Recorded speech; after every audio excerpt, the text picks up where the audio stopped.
All right, interesting morning for the Vancouver Canucks on trade deadline day after Jim Benning saying that they'll probably be pretty quiet and not be doing a lot. They go out and they trade Adam Gaudette, who is, sort of beloved by the fans, just had a tough battle with COVID-19, just came off the COVID list yesterday, and they go out and trade him for Matthew Highmore of the Chicago Blackhawks. Now, I made a video about a week and a half ago called Should the Canucks Trade Adam Gaudette? And my conclusion was, you're kind of selling low. It's kind of a risky move, but if you can get a decent draft pick back, which you would use in the expansion draft to try to pry a player away from another team that would normally be losing them for nothing to the Seattle expansion team, then sure, go for it. But if the return isn't good, why get rid of Adam Gaudette now? He's an RFA. He's 24 years old. He had a great season last year, and this year he has been pretty unlucky.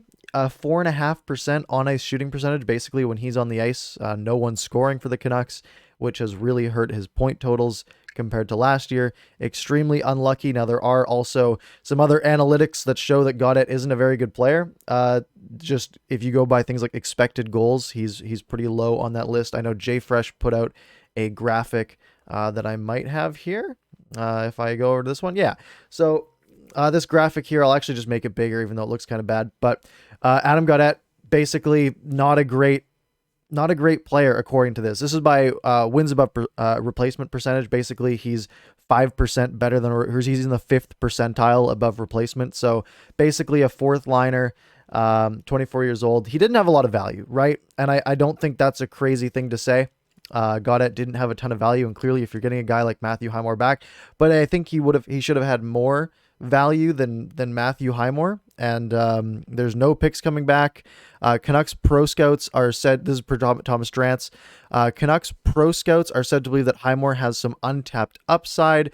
Club is high on his speed and work rate. You also get a guy who is signed for next season with a $725,000 cap hit.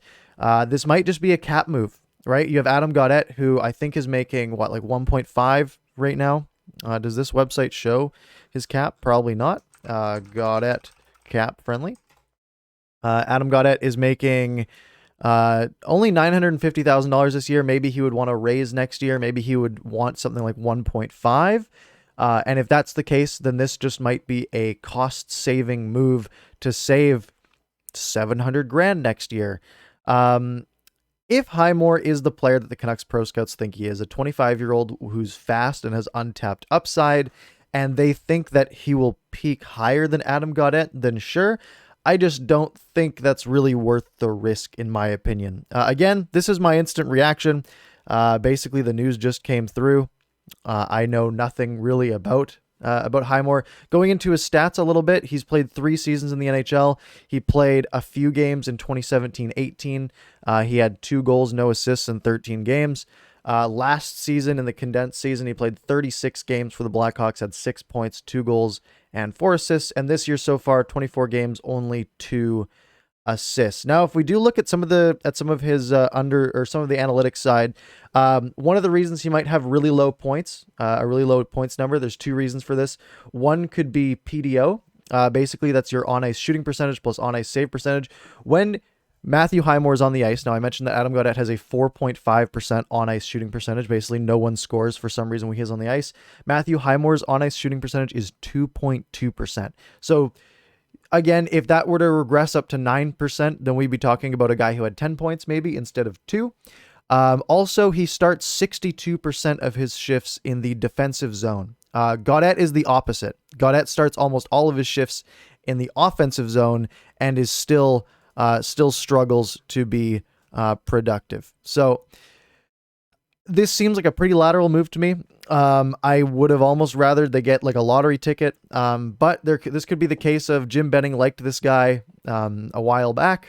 Maybe thinks he has some potential that we might not see and is making this move because of it. Yeah, that's all I really have.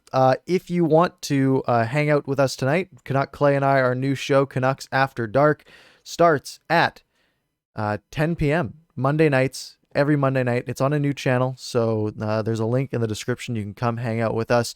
Leave your thoughts on this Adam Gaudette trade. Personally, I don't like it.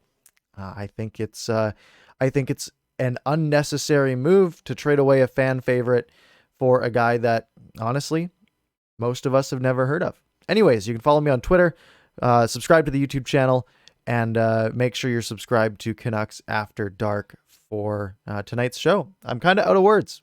I don't know. I was hoping when we were hearing that the Canucks were looking at making some moves, I was like, oh, Jet Black Jim, here we go. He's gonna pick up some picks, maybe, even though he's never picked up picks before, or he's gonna do something interesting. I don't know. I don't know.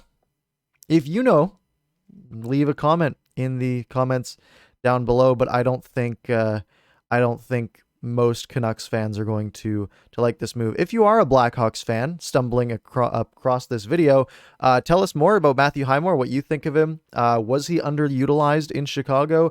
Do you think he might have some upside with that speed? And are you excited about Adam Gaudette coming to your team? I think I would be if I were you. Anyways, that's all I've got for this one.